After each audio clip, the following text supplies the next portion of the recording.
You're listening to Lone Star Community Radio on 104.5 KCZWLP Conroe and 106.1 KZCCLP Conroe and worldwide on irlonestar.com.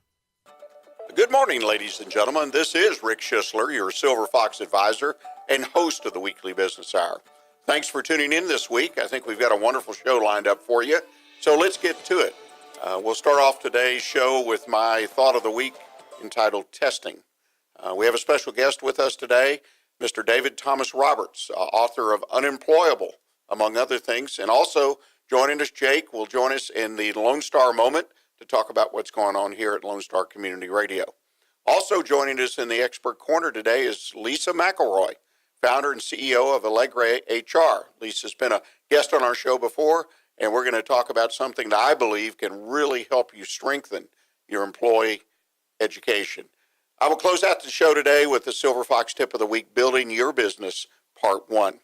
So I encourage you at this point, sit back, grab your pad and pencil, and get ready to take notes as we talk about business here on the Weekly Business Hour.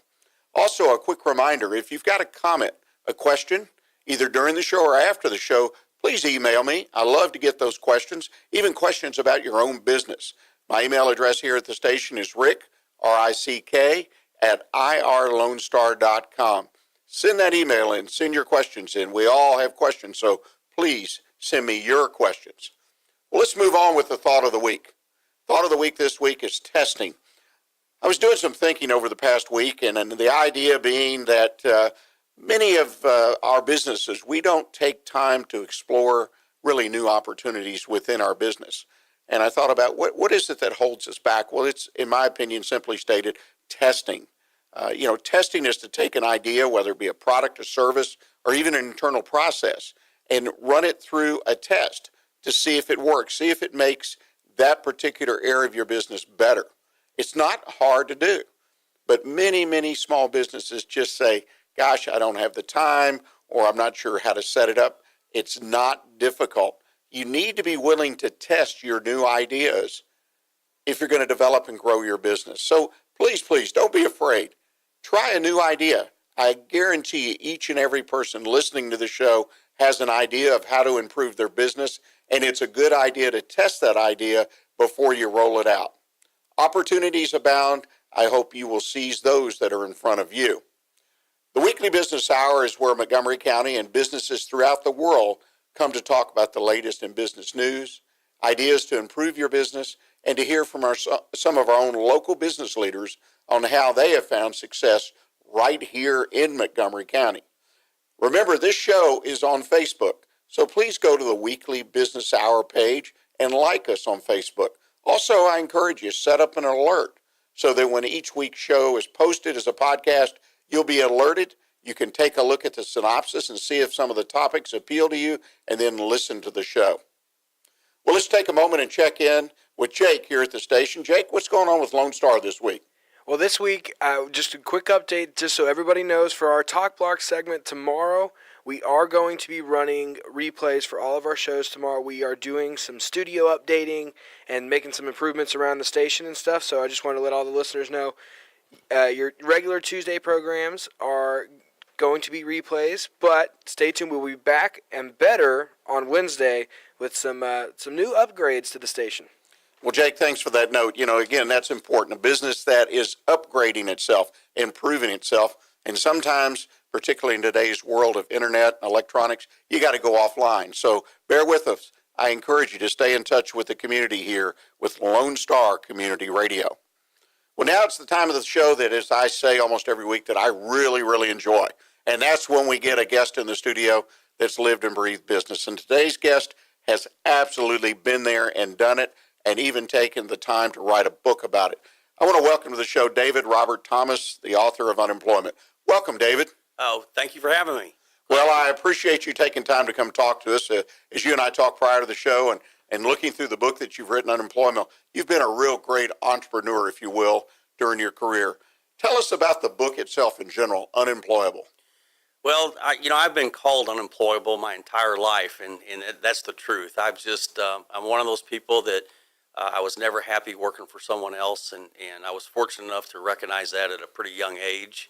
actually saw my stepfather toil through corporate America, and I decided probably as a young teenager that was not the life for me. So that's actually unemployable is what I've lived my entire life. So unemployable is kind of an interesting twist on words, and the fact that be an entrepreneur because you're unemployable. Is that the idea? Well, I always wanted to be in business for myself, and you know, there's others like me that either are unemployable or want to be unemployable, but it's really about being in business for yourself, and so that is a play on words. It's unemployable by choice, you know. So you know, if you're in business for yourself, you're generally not employable by other people. So that's where it comes from. You know, I got a real kick out of looking at your book and reading some of the chapters in it. You're forward. You start out and you say, I've done it, I've failed, I've succeeded, I've gone broke twice, I've learned from my mistakes, I never quit trying. I mean, what a background. Tell us a little bit about your business background that led you, I guess, to be unemployable. Well, I'll start from the very beginning, which is a kid. We never, you know, God bless my parents, but I never got allowances. So if I wanted something extra, I had to go out and work for it. I had to go, you know, ask my parents, is there something I could do to earn some extra money? And growing up in San Antonio, before we moved to Houston, I would go to the neighbors who, we lived on a street where new construction was being done, and a lot of them didn't have sod in their yard yet.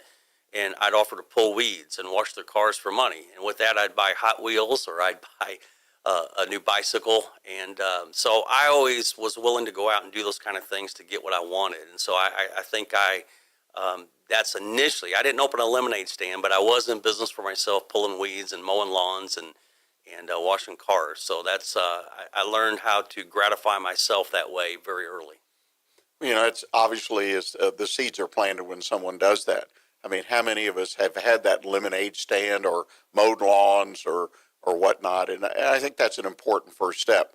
You know, one of the things that you talk about, and you and I touched on it briefly in our conversation, about what is an entrepreneur. In your opinion, and you obviously touch on this a lot in the book, what is an entrepreneur in your opinion? An entrepreneur is somebody that basically has a business of their own.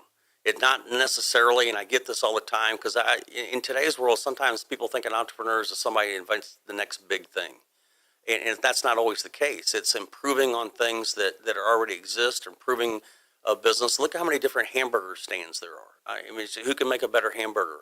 And I go through examples of this in my book. It's not necessarily a new invention, although that's great. It's a new idea, but it's improving on ideas that are already there. One of my habits is walking into places, and I look around, and it's just I kind of deconstruct. I'm looking and say, you know, what does it take for this place to make money? You know, what does their overhead look like? How could it be better? You know, I love it when customers ask me what their opinion is of the service that they got, because I'll be honest with them, because in my businesses, I want to know. So it's actually just looking around and see what can be improved on, or what's a need in the market that's not being served. But I heard someone, and I stole this, and I can't remember who said it, but an entrepreneur brings value to an idea. That's the easiest way to explain what an entrepreneur does. You know, I happen to be exactly on that same page, because I get that same question. Entrepreneur, we talk about Facebook, we talk about Snapchat, all the whatever the most popular businesses, Amazon. These are entrepreneurs, and yes, those people in the day and even today are still great entrepreneurs. But I'm like you.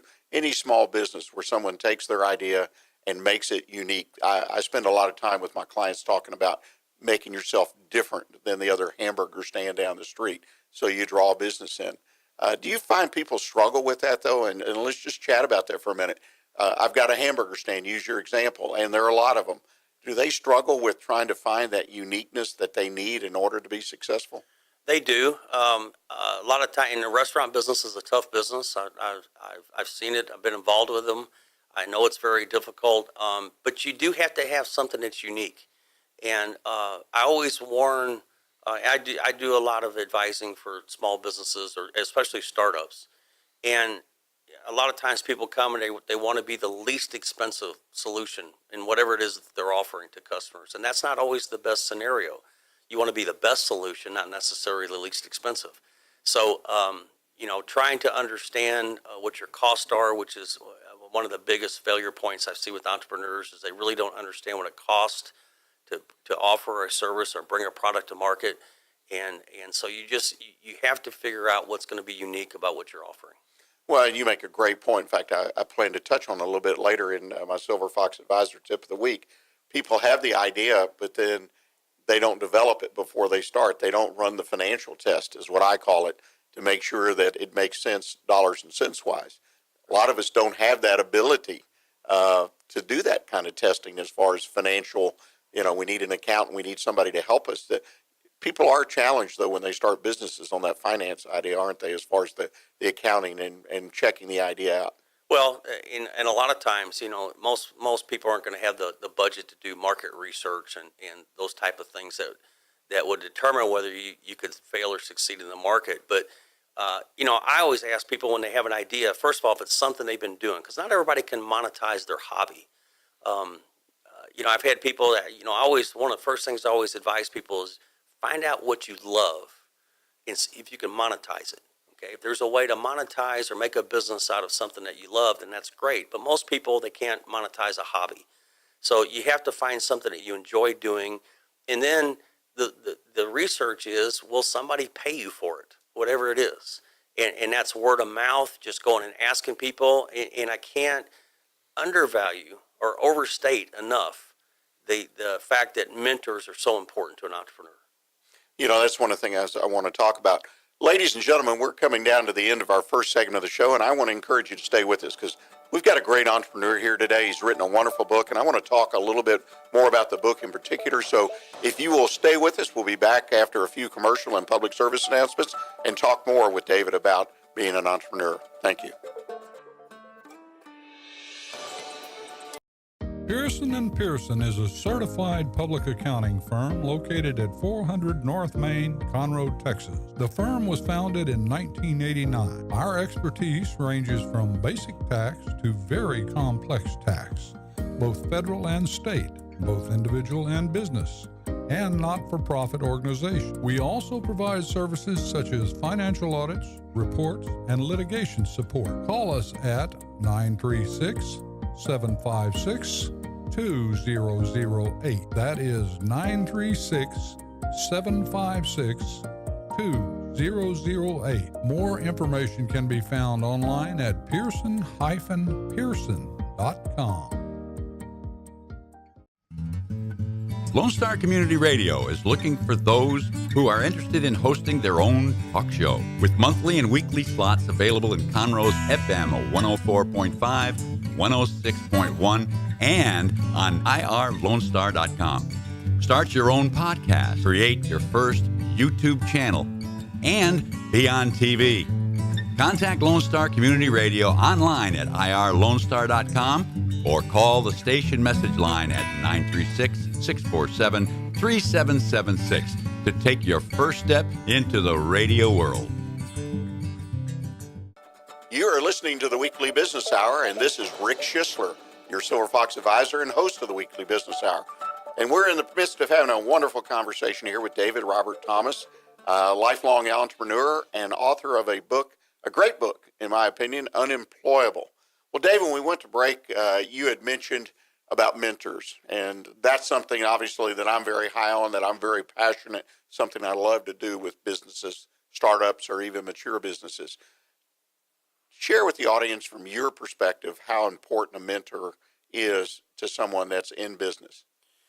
Well, I think with the one major failure that I had in business, had I had a mentor, or I had opportunities, I didn't pursue them, I think I could have avoided that failure. But that failure was basically lack of financial expertise in that failure and financial principles. I think I could have been guided through that, and so it cost me a lot of money to learn that the hard way. But I usually don't make the same mistakes twice. So once I learned that, I went out and find somebody like Rick, like yourself, who could help me understand financials and how to manage the money of the business. Well, it's an all-important thing. That's one thing that in my really first business on my own, it was a failure in my opinion. And I had mentors, but it was the relationship wasn't right to give me. I had a partner problem.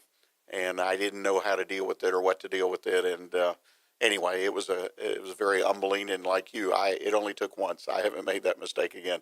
Had great partners when I've had them since then. Let me ask you. You and I were talking about the book in some of these chapters, and I love some of the titles you have. Tell us about "You Can't Push a Wet Noodle." What does that mean? Rick, and I'm sure and nothing that I'll tell you today is original. It's just something that stuck with me. But and I don't know where I first heard that or where it came from. But that's what I tell somebody when we're talking about the ability to motivate someone. I have learned over the years that people are either motivated or they're not, and you can give them direction, you can help them and assist them. But at the end of the day, if somebody's not motivated, you can't push a wet noodle. Well, there's no doubt about that. Another thing that I picked up in your book, and another thing I subscribe to wholeheartedly, is the fact that business ownership just isn't for everybody. It's not, and that's okay. I have a lot of wonderful employees that buy businesses, and there's people that don't want to be in business for themselves. They don't want the responsibility, and that's fine. I mean, there's a lot of wonderful people that do great in careers and working for somebody else. This book is geared to folks like me who have the deep down gut burn to be in business for themselves, and they may not have always had it. Sometimes circumstances cause that. It could be health issues. You could have been downsized at the company you work for. Somebody got a promotion that you thought you deserved. A spouse loses a job, or a spouse wants to stay home with the kids and not put them in daycare. There's a lot of reasons that changes over time. I've had people come to me in their 70s and 80s wanting to start a business who've never done it before. So it's a lot of it's timing.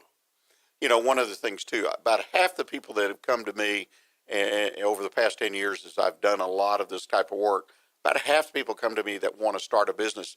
I talk them out of it because it really doesn't fit. I mean, how do we know if we're cut out to be an entrepreneur?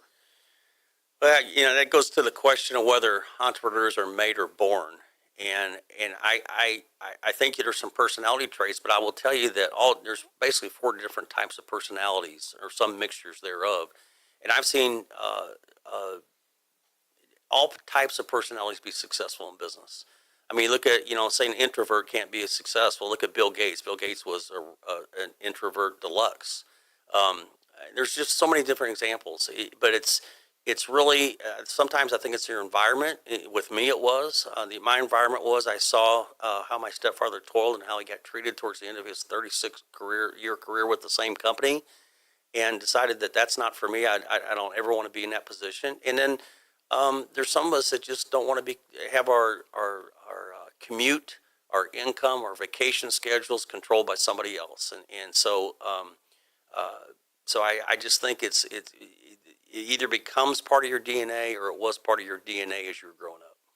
I think you make a great point, because in my case, sounds like your case, we started out mowing lawns, whatever, as a kid. But then I, with my father's assistance, actually started a business, working indirectly in the family business, but I was responsible to set the schedule, to get people to sign off on the work that was done. I mean, he was teaching me at the time.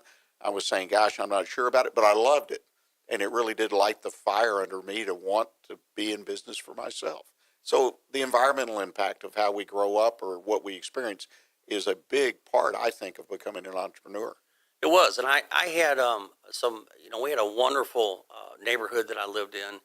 And I had some of my best friends, my 3 or 4 best friends that I hung with. Their families all had businesses. Several of them, their dads were home builders.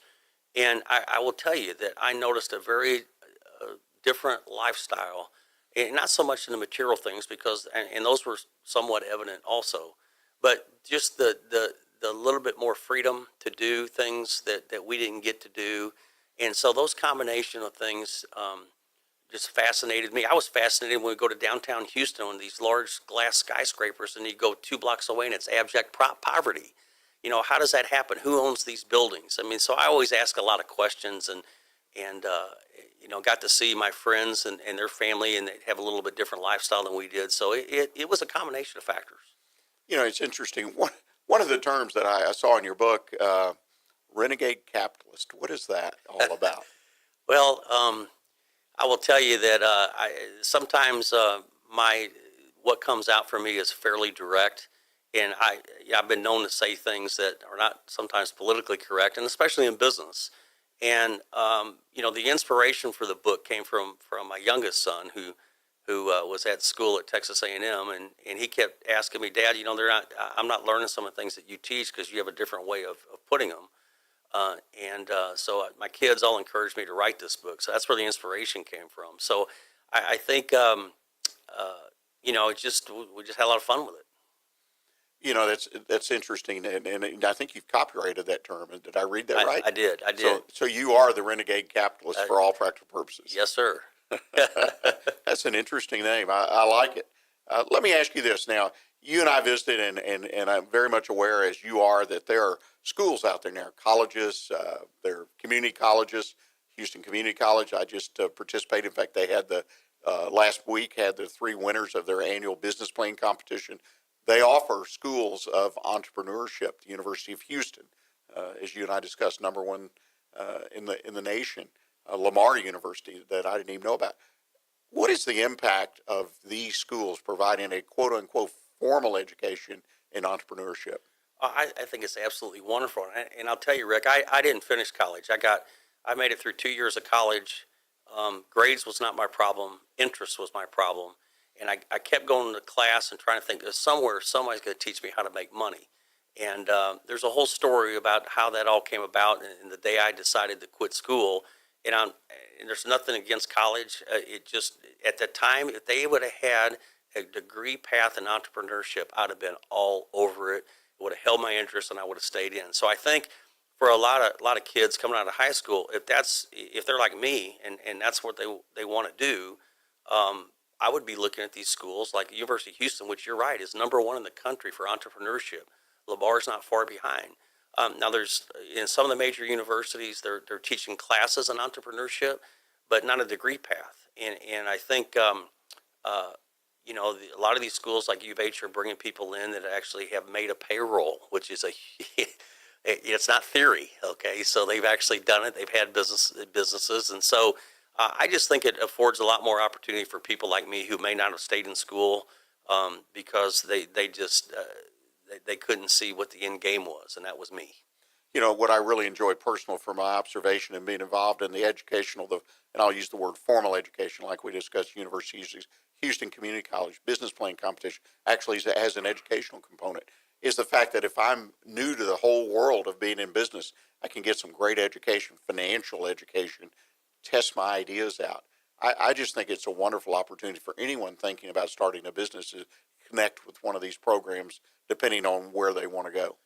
It would be wonderful. And I will tell you that most successful entrepreneurs are more than willing to share, not only their success stories, but their horror stories, and are willing to help. But unfortunately, the academia sometimes can't get it right. And I'll give you an example with just local community college in Houston. They require for somebody to come in and even not just teach a class, but even speak to them to have a degree. So in that case, Michael Dell, who didn't finish school, who's been extremely, and that's one example, can't come in at one of the Houston community colleges and teach a class or even speak, which is ludicrous. All that experience, all that success, and what he could lend to students. So, it's going to take a little while for all academia to get on board, but it's coming. It's slowly but surely. It's the worm's turning. Yeah, you make a great point. I guess Bill Gates couldn't be in there. Some of these folks that really have great understanding and are pretty damn good communicators too that could really help these people. Absolutely. It's interesting. One of the last chapters of your book is called The Great Unpacking. Kind of touch on what does that title mean? Well, that came, my business partner, Randy Council, and I were fortunate enough at one point to get invited to go hunting with the 40th richest man in the country at his ranch. And at 9 o'clock that night after dinner, the first night we were there, everybody went to bed because we were getting up at 4:30 in the morning. But this multi-billionaire stayed up, had a glass of wine, and Randy and I stayed up with him. And he was willing for us to answer any questions that we had. Because apparently he didn't get asked a lot of questions like we were asking him. And so basically we sat there for the next 6 hours. We didn't go to bed till the wee hours of the morning, only got a couple hours sleep. We asked him things about his employees, about how he treats vendors. He was a self-made billionaire.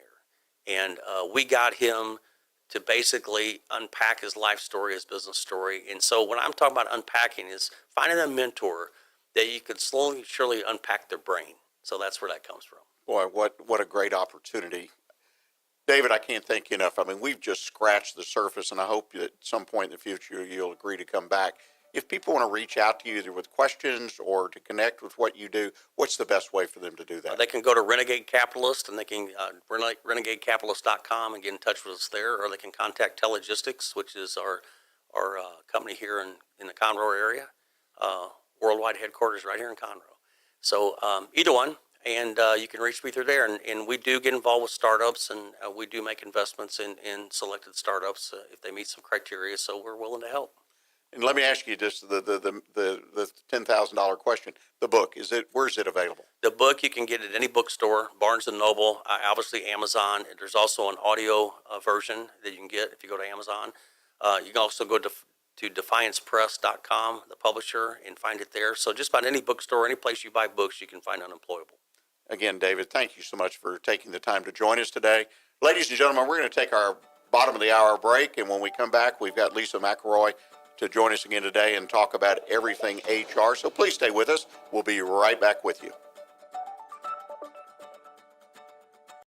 Pearson & Pearson is a certified public accounting firm located at 400 North Main, Conroe, Texas. The firm was founded in 1989. Our expertise ranges from basic tax to very complex tax, both federal and state, both individual and business, and not-for-profit organizations. We also provide services such as financial audits, reports, and litigation support. Call us at 936-756-2008. That is 936-756-2008. More information can be found online at pearson-pearson.com. Don't forget to download the Lone Star Community Radio app for your Google Play or Apple Store. Bring Montgomery County's community radio with you anywhere with your smartphone or tablet. If you are in the Conroe area, tune in on FM. That is Conroe's FM 104.5, 106.1. This is Rick Schissler, your Silver Fox advisor and host of the Weekly Business Hour.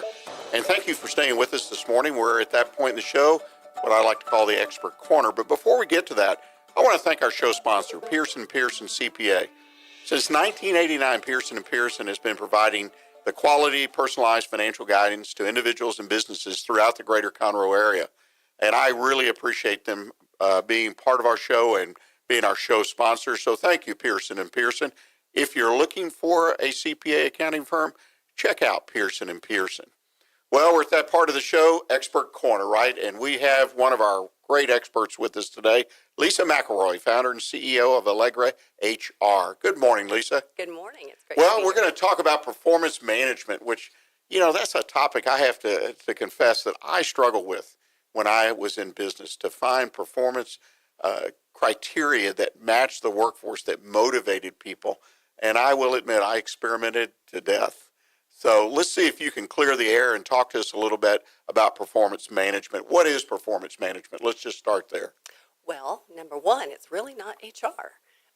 To me, performance management is truly about the management of the business, and whether that business can be defined, sometimes it can, sometimes it can't, to the department levels within the organization, and then to the individual people, but first not the people, actually the jobs that are within the business. And then later on, after you calibrate it all well, then you can start talking about the people and compensation and bonuses and performance reviews and that sort of thing. I think you make a great point for most small businesses, because when we try to do these things, at least in my personal experience, we have the people and we have that personality, if you will. And we know it's about the job. We know it's about the company, and it all got to plug together. But how hard you've got to pull the job out, right?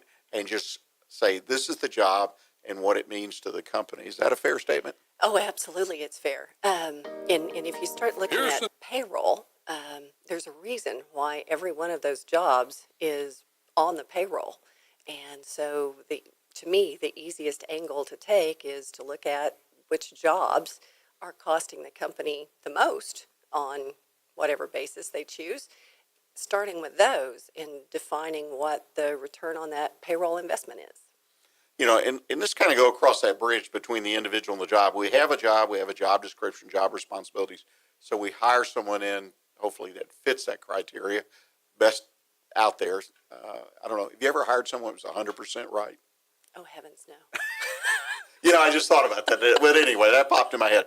But one of the things that you mentioned in some material that I've looked at is the fact that if we do manage or attempt to put this together and do a good job at it, is that we support better engagement. It's kind of like going over the bridge from the hypothetical to putting somebody in the job. Talk about that for a little bit. Sure. One of the benefits, there are many benefits, but one of the key benefits of performance management is knowing that you have fully engaged employees. And engagement, for the purpose of human resources, is how does the employee view the place where they work?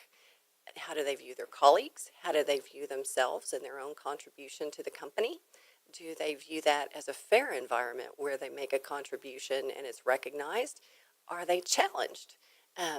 It's not about how much they're paid, because if we look deep into our hearts, we can all say, our favorite job was not really about the money. It was something else. There was a combination of other things. And that you brought up an excellent point there. And I think I struggled, I know, early in my career, and have clients that struggle. The wage thing, in my opinion, kind of gets in the way of doing this right. Is that a fair statement? It is a fair statement, and it's unfortunate because every company out there pays wages.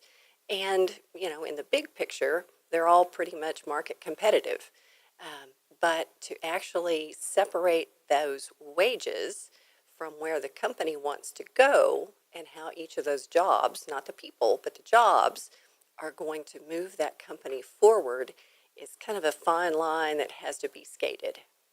Well, so many times I've talked to business owners, and because I believe this, what you're saying. And I mean, it took me a while in my career to jump on the train, so to speak. But they just can't get past the, well, it's about the pay. It's about the wage. It's about, I pay another 50 cents an hour, or I give them another day's vacation, and they get mirrored down. What do you say to somebody to kind of shake them loose from that type of thinking? Somebody is always going to be out there paying more than you do. It's going to happen, especially in very technical environments where people are, deep experts at what they do. Somebody's always going to be enticing them to come to a greener pasture. So if you can build an environment for them to work in that's more well-rounded, again, it's not about how much you're paying them. It's about what they're doing for the business and about why that payroll is going out the bank account. Let me ask you this, kind of extend that on out. What are some of the characteristics, though, of a great performance management system if somebody's implementing it? Yep. Most importantly is that the measures are valid. You really have to look at what you want the business to achieve, where you want it to be in the short to midterm, possibly even the long term, depending upon the job. And then you have to make sure that you give it enough time to ensure that you've got the right measures, that what you're measuring from the employee perspective is correct. If you're paying a payroll to a salesman, are you measuring them on sales, or are you measuring them on client satisfaction? Are you incenting teamwork with your sales department, or are you incenting kind of a cutthroat environment in your sales department? So you've got to be sure before you start tying that performance to their compensation that what they're actually doing is what you need them to be doing. Well, all of a sudden now I'm listening to this, a lot of great information, and I have a small business and say under 50 employees, maybe under 25. And I'm sitting here saying, this sounds like a lot of work. I mean, I'm having a hard time getting my arms around this. What do you say to someone like that? It's not. Performance management is something that really a company has to do every single day. Um, if you don't have performance management, then how does a company achieve its goals? How does it ensure that it's giving excellent customer service? How does it know that it's moving along the right path? So performance management itself, again, is just management, but it's actually putting some accountability behind that performance piece and tracking it over a period of time so that it can be looked at, reviewed, recalibrated if necessary.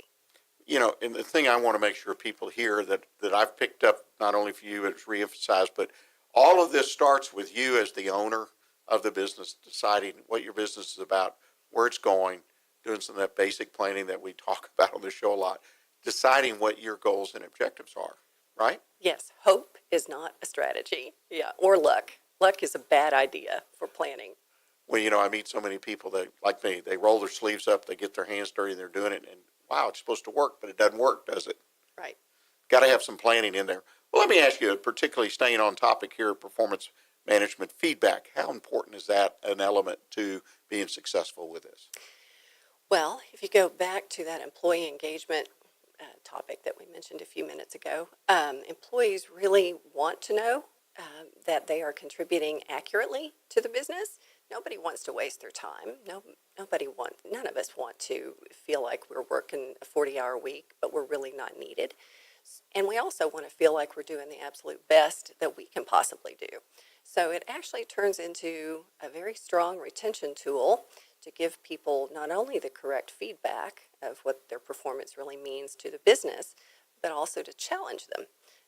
Creating a higher level of challenge creates a higher level of output from the job or from the employee.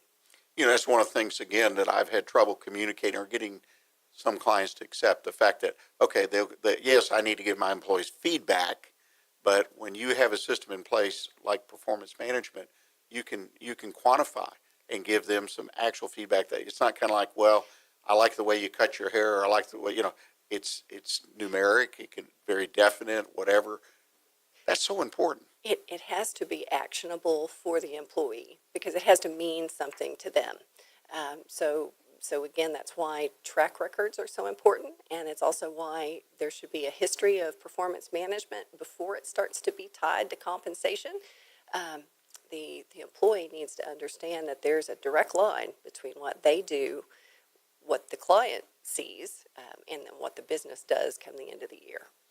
What are some of the negatives that might happen when you implement a system like this? Oh, there's gnashing of teeth. There are words that cannot be said on the radio. There's all kinds of talk at the water cooler.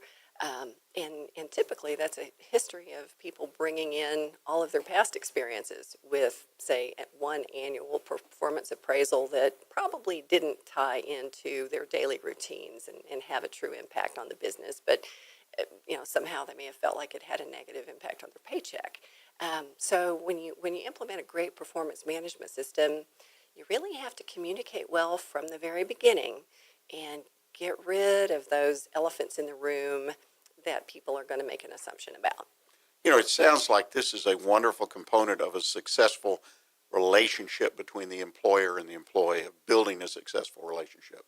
It should be. And that's the reason why it's worth doing well. A poor performance management system, one that I mentioned a second ago, where an employee says, well, that impacted my paycheck negatively. It was done at the end of the year. We did it at Christmas. They didn't really want to give increases or bonuses or whatever. And so, they gave me a bad mark, whatever. But it should have the opposite effect. The employee should start to understand how important they are to the business and how important their own engagement is and how their department really makes a difference. The bottom line is, right, is human capital is probably our single most important asset. It's highly expensive and it's very important. But you got to manage it, right? You do have to exhibit the management piece of the performance management, yes.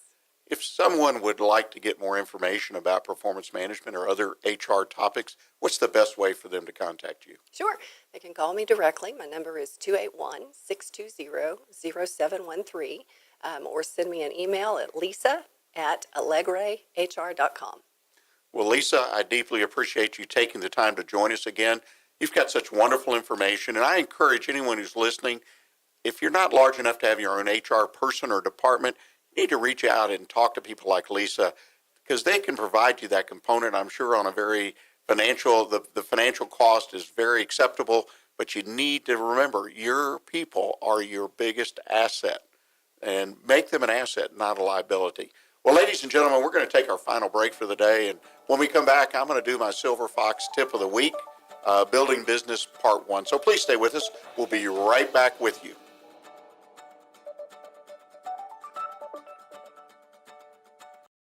Pearson & Pearson is a certified public accounting firm located at 400 North Main, Conroe, Texas. The firm was founded in 1989. Our expertise ranges from basic tax to very complex tax, both federal and state, both individual and business, and not-for-profit organizations. We also provide services such as financial audits, reports, and litigation support. Call us at 936-756-2008. That is 936-756-2008. More information can be found online at pearson-pearson.com.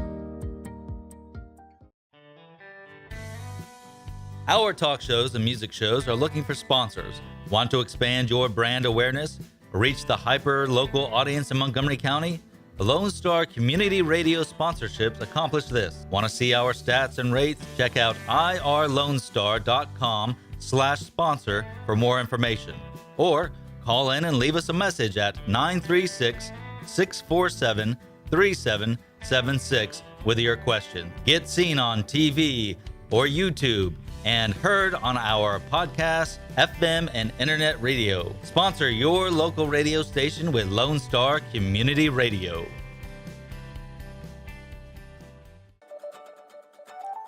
You are listening to the Weekly Business Hour, and this is Rick Schissler, your Silver Fox advisor and host of the Weekly Business Hour. Well, I hope you've enjoyed today's show, and I appreciate you joining us. By chance, if you didn't catch the whole show or you'd like to re-listen to all or some parts of it, don't forget, we have a podcast. This podcast gets posted on Wednesday. So this coming Wednesday, the show that is played today live will be posted. You can find it many places. Go to Facebook, as I mentioned earlier. Go to the page for the Weekly Business Hour. YouTube, we have our own channel, the Weekly Business Hour. Or you can always come back to the station's website, irlonestar.com, and go to the Weekly Business Hour page. And there you'll also find connection or link to the podcast for today's show. Well, we're to that part of the show where I try to convey some information. I call it the Silver Fox Tip of the Week, something I hope that you can utilize perhaps even today in your business. And today, I want to talk about building your business part 1. This initial segment, part 1, is going to be addressed more to those that are early startups, or in particular, those who are thinking about starting their own business. And it was kind of neat earlier today when we were talking to David Roberts, in his book Unemployable, that he touched on some of the issues that I think are particularly important if you're going to take on the challenge of building a successful business. Last week, I published a blog with the same title, Building Your Business Part 1. You may have seen that. The first step in building a successful business, obviously, is an educational component, and I use that word very broadly. And David and I talked about that a little bit. There's all kinds of education out there available to those who want to be an entrepreneur. Some of it's formal. I mentioned the University of Houston, the Houston Community College, Lone Star College has some programs, Lamar University. Those are just in our general geographical area. They all have programs, and not necessarily a degree program. University of Houston does offer a degree. For example, the Houston Community College, if you listen to the show from last week, we had the winners of their annual business plan competition, which has an educational component. It's required to take a class, which that class, I believe, can be taken online. But the education and the process of going through a business plan competition, if you listen to the winners, just helps them immensely in getting their businesses off the ground or moving to that next level, that next effort in their business. So there's a lot of education. Always a lot of books out there. I would highly recommend the book that David wrote, Unemployable. It's a wonderful book. It's almost like a checklist of some of the issues and that you need to check off against when you're going to start a business. Take some time and get some education. That's just my encouragement. Get involved with some groups, perhaps, that meetings take place all over the greater Houston area, all over the greater Montgomery area. The Woodlands, a place of entrepreneurs. Join groups, professional networking groups like Network in Action. I'm a member of a Network in Action group, really geared to more long-term or people who've been in networking, but still there are groups out there. Get yourself immersed, because let's face it, when you start a business and you develop a business on your own, you've got a lot at stake and you want to do everything you can to be successful.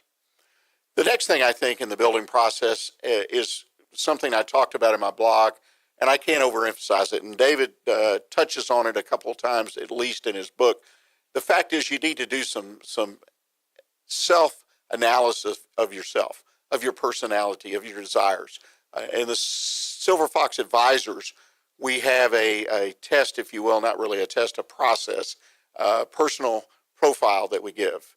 And the personal profile was developed by one of the Silver Foxes, Monty Pendleton, some years ago.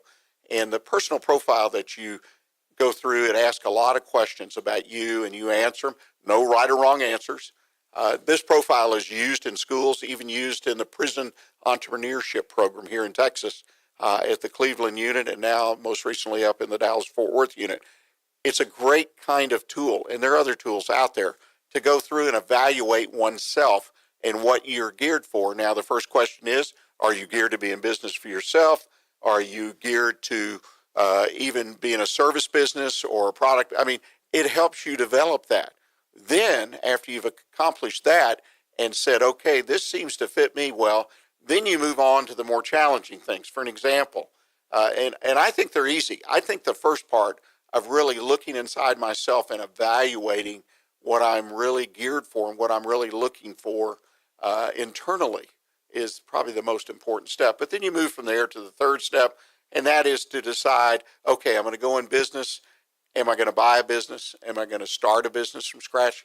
Do I even look at franchising?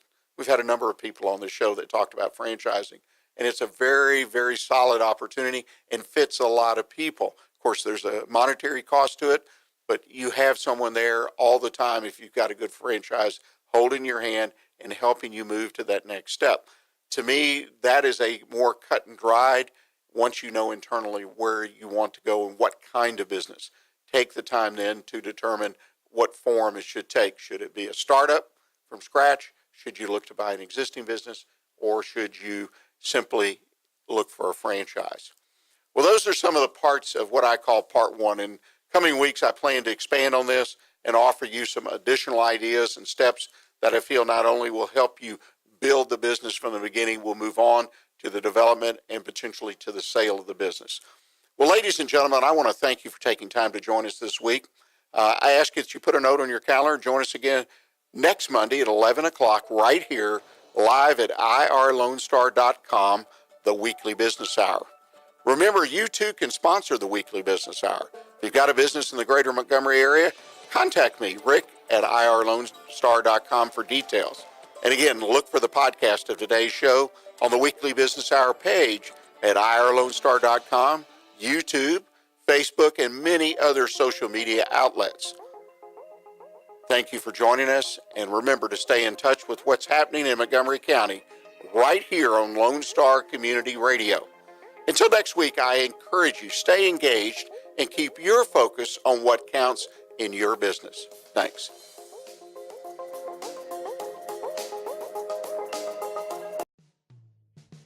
Thanks for checking out this podcast of Lone Star Community Radio, Montgomery County's community radio station. If you enjoyed this recording, make sure to check out our past shows online at irlonestar.com or their respective video or podcast formats on YouTube, Google Play, or iTunes. If you have any questions regarding the show, either it being about sponsorships or questions for the host, contact the station manager at dick@irlonestar.com or call the station at 936-647-3776. This show is recorded in downtown Conroe, Texas at the Lone Star Community Radio Studios, and Lone Star Community Radio reserves all rights to this recording and images.